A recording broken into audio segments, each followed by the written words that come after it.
Welcome back to the Bear Market Brief podcast. I'm your host, Darren, and on this, our penultimate edition of 2020, we've got a special guest for you.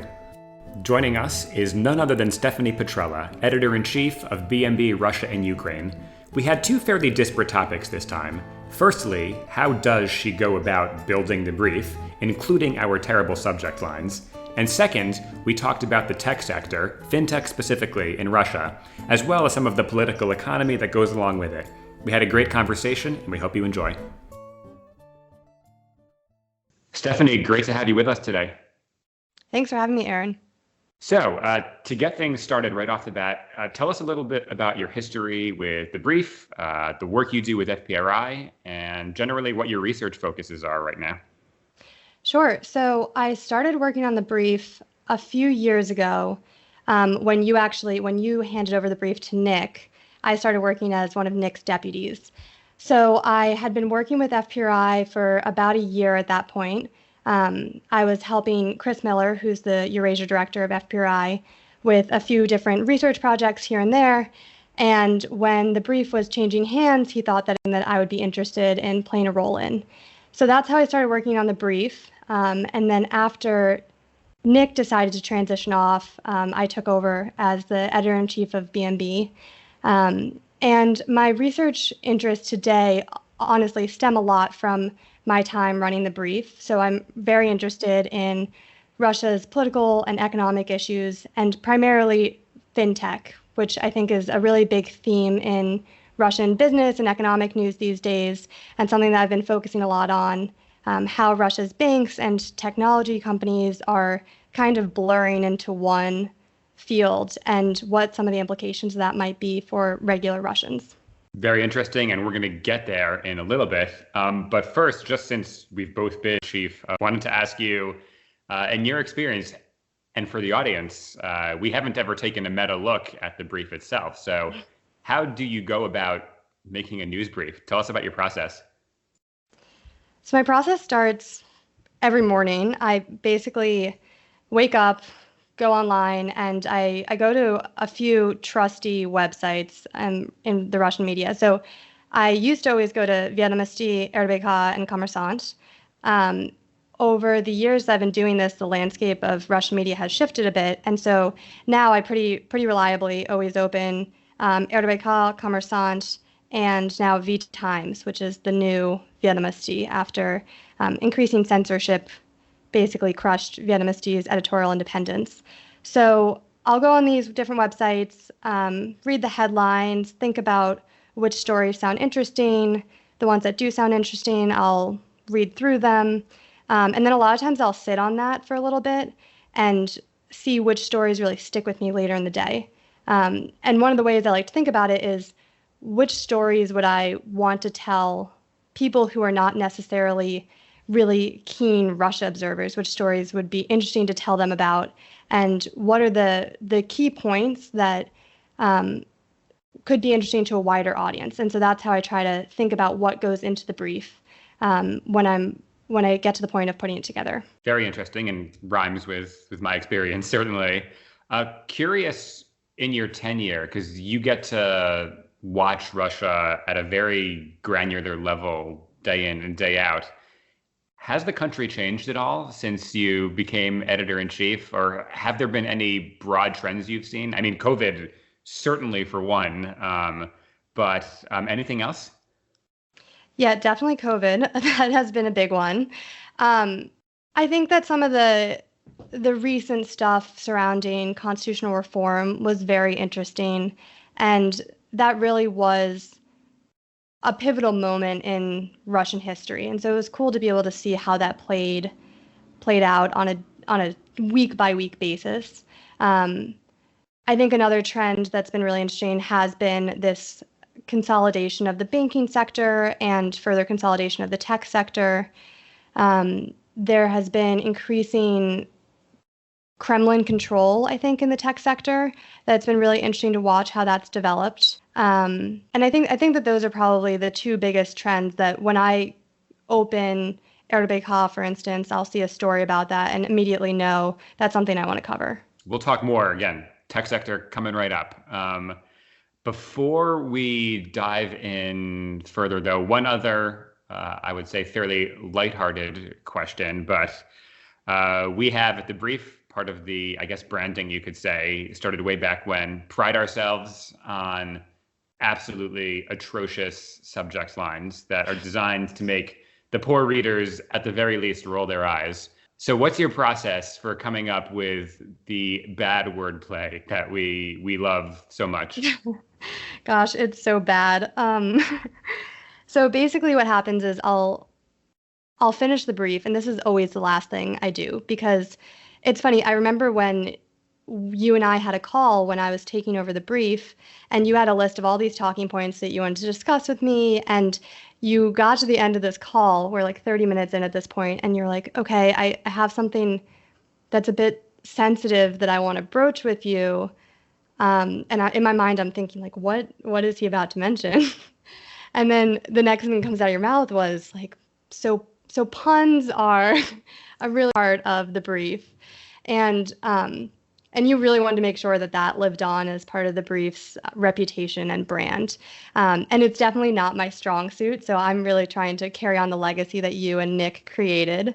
So unlike you, where it seems like the puns just used to slip off the tongue, and you, as soon as you were writing the top story, you knew which one you wanted to use. I'll finish the brief, and then I'll sit there for like sometimes 15, 20 minutes. I'll leave my computer and go about doing different things, just hoping that some inspiration comes to me. And so I'll think about the top story.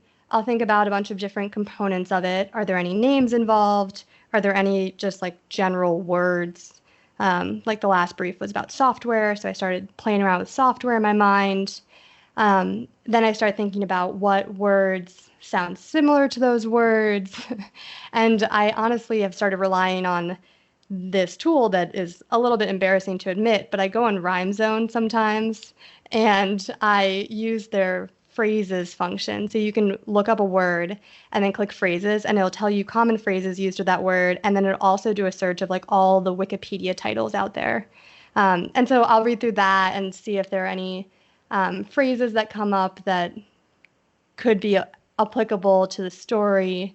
And then ultimately, I generally just settle on something, and I think to myself, I hope people get this.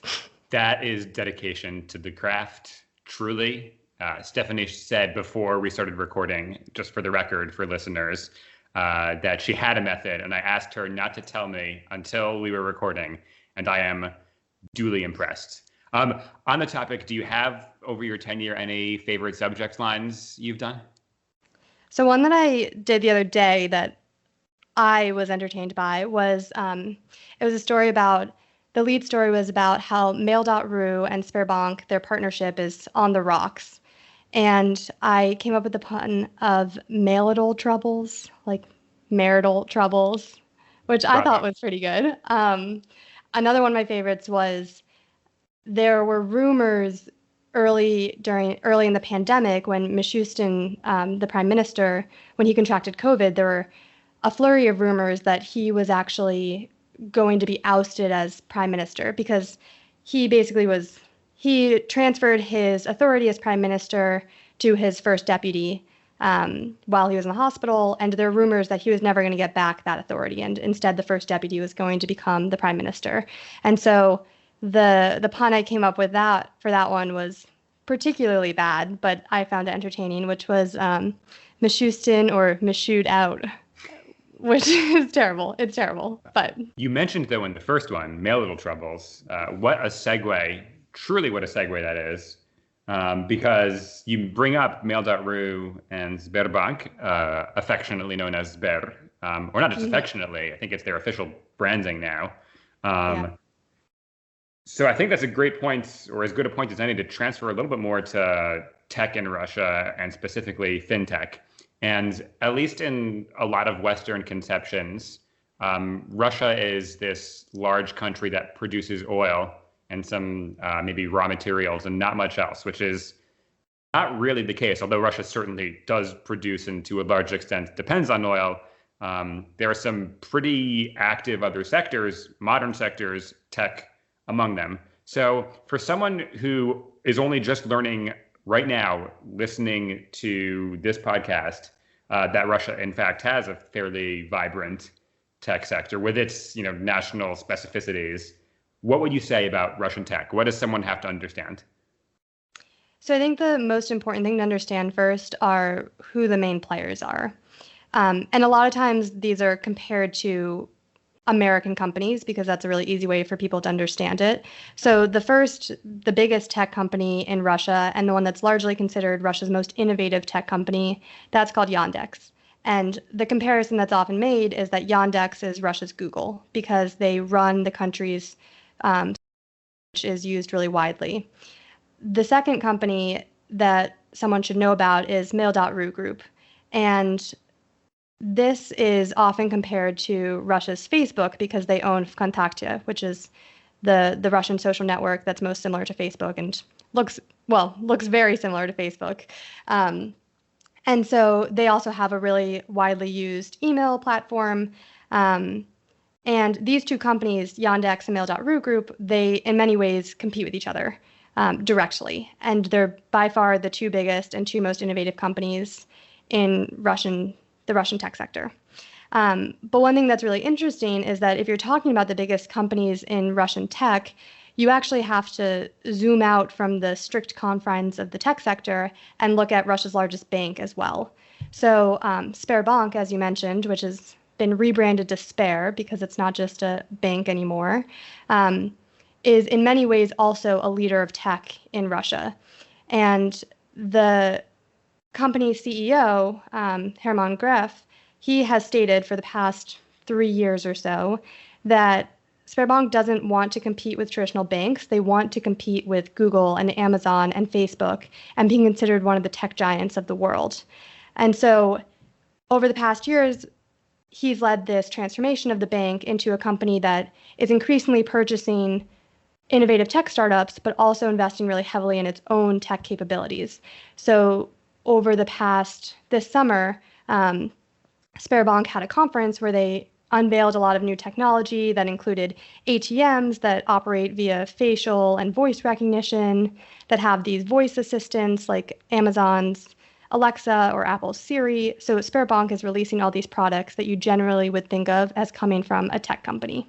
And so I would say that those are the three main players that you need to look at if you're going to think about tech in Russia. So safe to say then, given you're talking about Sber, I keep wanting to say Sberbank just because this is a fairly recent branding change. Right. But talking about Sber, seems like there's quite, and perhaps not surprising given kind of the shape of Russia's political economy, a high degree of consolidation in the tech sector, safe to say? Absolutely, I would say that. Curious though, does that actually seem to be affecting innovation? Is that better or worse? Kind of how does that fit in to Russian political economy? What does that mean for these developments? So I think that the consolidation of Russia's tech sector stems from the political and economic situation in Russia and not necessarily the other way around. So one of the reasons that you have the largest bank in Russia becoming one of its largest tech companies is because Russia, in many regards, lacks the venture funding that some other more developed countries like Germany have. And there are some obvious reasons for this. One is that people don't generally think of Russia as this country that's the engine of global economic growth where you want to invest in these fast growing businesses. That's one. Another one is that when you have these really high profile cases of private equity investors like Michael Calvi getting jailed for almost 2 years, that doesn't really incentivize people to go to Russia and invest in firms there because there's always this fear that if I wrong or if I present too much of a challenge to the wrong people who are politically connected, I might end up in prison. So for those reasons, there's not a ton of venture funding in Russia compared to Western countries that Russia likes to compete with. And as a result, you have a situation where a lot of tech development is funded by these major companies. Sberbank has a ton of money. It holds 44% of Russia's retail deposits. So it's nearly half of all deposits in the country are at Sberbank. And so it has pretty much unlimited capital to fund startups that it deems worthy. And that means that those startups are within its ecosystem. But I think as we kind of transition now to fintech specifically, which is a particularly, I would say, interesting, dare I even say, vibrant area for the Russian tech sector. Important to note that, at least looking at fintech, despite the, I guess, state consolidation, at least in the literature and political economy, it's often associated with the lack of innovation. But I think the argument can be made that it hasn't really stymied innovation, at least in fintech. So actually turning to the kind of meat and potatoes here, tell us a little bit more about the fintech market in Russia. Again, for someone who hasn't really heard much about this, what do you have to know about kind of mobile finances and kind of the broader market specifically to Russia? Yeah, the first thing that's really interesting to note here is that there's a bit of a dichotomy in Russia, where on one hand, you have the fact that Russia's financial services are relatively underdeveloped, again, in comparison to Western peers. Russia, if anyone who's visited Russia knows that it's a really cash-driven economy. You go to a store, you pay with cash. In a recent survey, I think it was last November, 89% of Russians said they regularly use cash to make payments. Similarly, Russian adults don't have bank accounts at the same rates that adults do in Western countries. They borrow way less from Russian banks than, say, Americans borrow from American banks. So on one hand, you have this underdeveloped financial sector by a lot of indications. On the other hand, Russians have shown this proclivity towards fintech services and are increasingly opting to use technology to do their banking. So of the digitally active population in Russia, 82% use some type of a fintech service. And so the way to look at this is that Russia is leapfrogging in terms of financial services. On one hand, it's not very developed, but as it develops, they're taking the best innovations from other countries and putting them in their system. So in Russia, what's interesting about the way fintech works is that it's not actually these little startups challenging the incumbents like you see often in Western countries. Instead, it's the incumbents like Sberbank, VTB, now Tinkoff, that are incorporating more technology into their offerings in order to be competitive among each other. So regarding those relationships, I know they've been some fairly tumultuous developments in recent months. You had a couple, as you said, marital troubles, divorces essentially we had Mail.ru, we had Sberbank, some of these joint ventures falling through. Is that due to just friction from the regulatory side? Is it due to kind of differing views among shareholders? I think I've read that was the case in a couple of these incidents, but talk about kind of how these major players in the tech sector are getting involved in fintech. I think it has a lot to do with the personalities of the leaders of these companies. So the first venture that fell apart kind of dramatically was Sberbank and Yandex. And they, since 2013, were working together to develop Yandex Money, which is Russia's largest online payment system. And they also formed a joint venture later down the line to develop a e-commerce marketplace. So think about like Russia's Amazon. And there were rumors that this joint venture was not going well and that there were a lot of disagreements over who ultimately was controlling what and who got a say on what decisions. And as a result of these disagreements, the joint venture broke down and they separated their assets and went their separate ways. And so the story here was basically that Sberbank wanted more control, I think, over the day-to-day operations and strategic decisions in some of these joint ventures.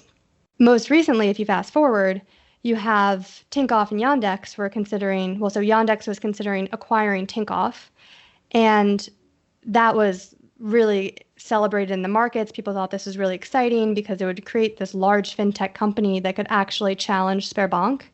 And a month later, that fell through. And if you look at why that fell through, it was Oleg Tinkoff, who's the founder of Tinkoff Bank, who basically torpedoed the deal because he said that he wasn't going to have enough control in Tinkoff's management after the acquisition. So you see this playing out multiple times in the media where, Gref at Sberbank wants more control over joint ventures, and Sberbank thinks, we're the largest bank in Russia. We should be able to control the things that we invest in. And then you have, for instance, Tinkoff that says, I created this bank that's really innovative and is providing you the opportunity to develop fintech. Like, I should be able to continue controlling this bank. And it seems like these disagreements between big players in Russia's tech sector are the reason that some of these deals end up falling through. Gotcha. Now, I think it's important to note that there's a lot of kind of buzzwords with tech, fintech, algorithms, XYZ. But what does for like your average Russian, when you are doing fintech, when you need to access financial services? So in the case of Tinkoff Bank, there's no physical branches. Like, what does it actually mean for a consumer to access fintech? The way that fintech is developing in Russia is these large banks are focusing on building ecosystems, which again is another buzzword. But basically what this means is that they're trying to think about what are the services that Russians use on a day-to-day basis. Like, they need to order food, they need to get groceries, they need to get a taxi, they need to book doctor's appointments and hair appointments, they need to buy cars and get auto loans. Let's get all of these companies and unite them within our ecosystem so that when Russians enter our app, they're able to do everything that they need on a day-to-day basis. So the idea is that Tinkoff, for instance, launched a super app last year, which means that you don't ever need to leave Tinkoff's app to do any of those services that I just mentioned. And that's the way that fintech in Russia, the big banks are really focusing on developing fintech, and the way that it'll be most apparent in Russians' lives. So what you're saying is that it's not just the banks and tech players themselves that are consolidating, it's the actual user experience. Exactly. Very interesting. But I think it's worth noting that, I mean, these are services, these apps, this technology is something, at least, here in the States, that isn't available. So Russia has essentially leapfrogged a lot of these countries. Is there something, not to make a tenuous comparison here, but is there something ever so, I don't know, Leninist about that, where a country that doesn't have a fully developed traditional banking sector just skips that step entirely? Yeah, you could say that they're telescoping the stages, if you want to adapt a historical analogy. And I think that one thing, if you want to take that historical analogy a step further, one thing that's interesting is that they're telescoping the stages. Basically, it's the state that's telescoping the stages. It's a state-run institution, Sberbank, that is really leading this charge and is taking Russia from an underdeveloped financial system to one of the few countries that has a super app, the other one being China, for instance. So it's a state-run initiative in many ways. So let's kind of take a step back or zoom out a little bit. So as far as Russia's ability to compete as a tech player, I know AI policy is certainly another huge focus for the state now.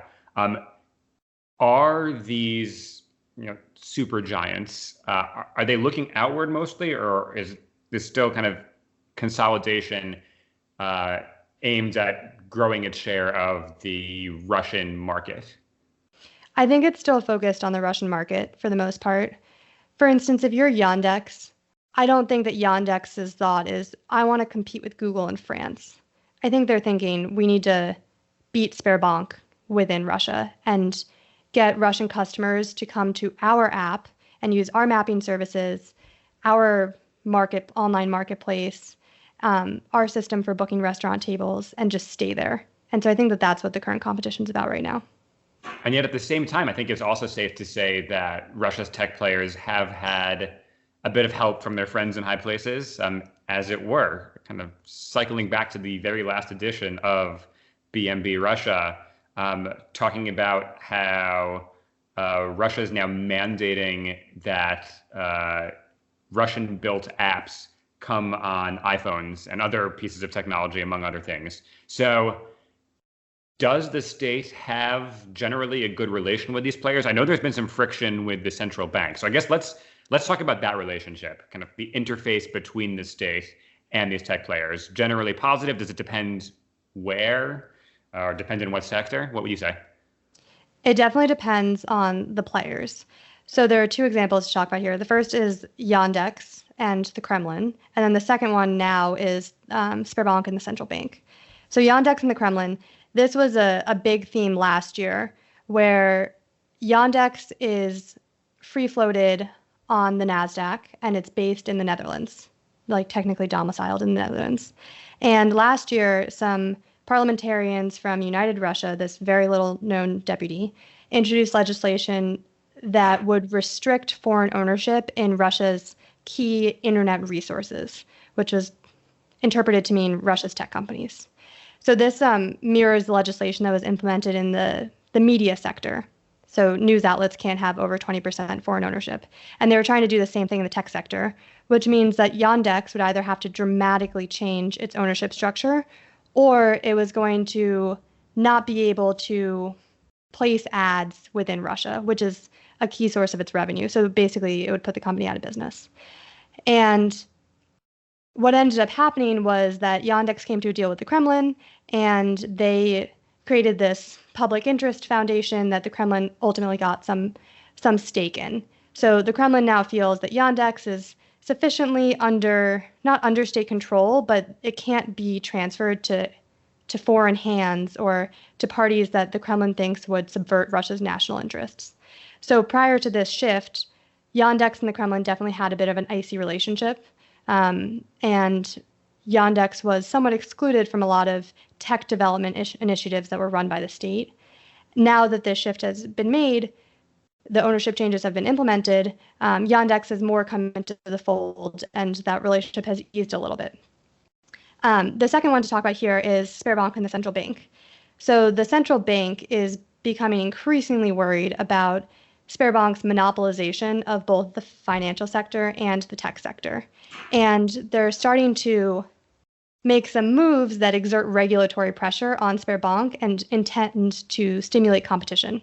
The first was that last year, the central bank implemented a fast payment system, which basically allows Russians to text one another, use a phone number to transfer funds. So it's mobile transfers.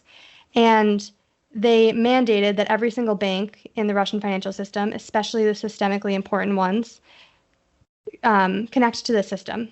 And that massively undercut Sberbank's advantage in mobile transfers, because Sberbank at this time was by far and away the leader.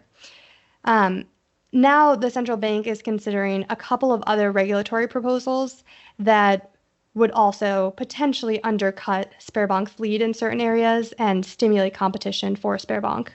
The first is a proposal for a digital ruble, and this is still in the very early stages of development, so it's not clear what this is actually going to look like or if or when this is going to be implemented.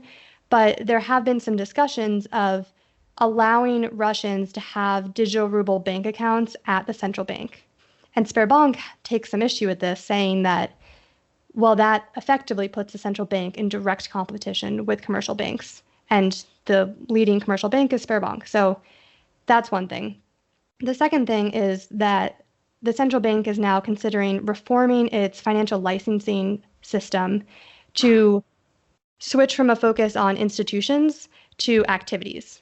So what this would do is if a change like this were made, it would allow companies like Yandex, for instance, to get licenses to implement a payment system without having a full banking license, which is a lot more onerous to acquire. So there's disruption kind of moving back and forth between essentially the state, you even have the state itself, it sounds like, as a disruptive player. Now, curious, as a last point here, if we could kind of compare and contrast, because we talked about Yandex, we've talked about Sber or Sberbank. This kind of looks very different than the experience of, say, Telegram. So is it a question of kissing the ring? What kind of determines whether a tech startup, an app is kosher? Yeah, Telegram certainly did not want to cooperate with the security services, and that's what kind of sealed its fate as a rival of the state. And obviously, after the state tried to shut it down repeatedly and failed, they have now said, okay, it's fine. But the real issue there is that the Telegram is really well encrypted, and Pavel Durov, who runs Telegram, was basically like, well, I'm not giving you the encryption keys for this. This is an independent piece of technology that you don't get your hands on. Whereas Sberbank is run by a very well politically connected, the former economy minister of Russia, and it's owned by the government of Russia. So the government has no problems in allowing it to grow and thrive. So as a final point, we talk about kind of Russia's political economy as a very elaborate system for distributing rents. Is the tech sector, it struck me, back in my brief days, struck me that kind of the more Russia piled into disruptive technology and AI, it just means that it's a brand new sector, in a country where oil and gas is less reliable now as a means of distributing rent. It just became an extra bonus for the powers that be. Would you agree with that characterization? Yeah, I think that if you are a bright Russian who wants to go into some business sector where you'll make a lot of money, I think that being in the executive leadership of Sberbank is probably a pretty lucrative place to be. It's definitely a growing sector, and that's a company that has control of it. So I think that the Kremlin is increasingly viewing the banking sector and the tech sector as strategic sectors in the same way that it viewed the oil sector previously, and obviously still does. But I think that would certainly be the future of Russia's political economy.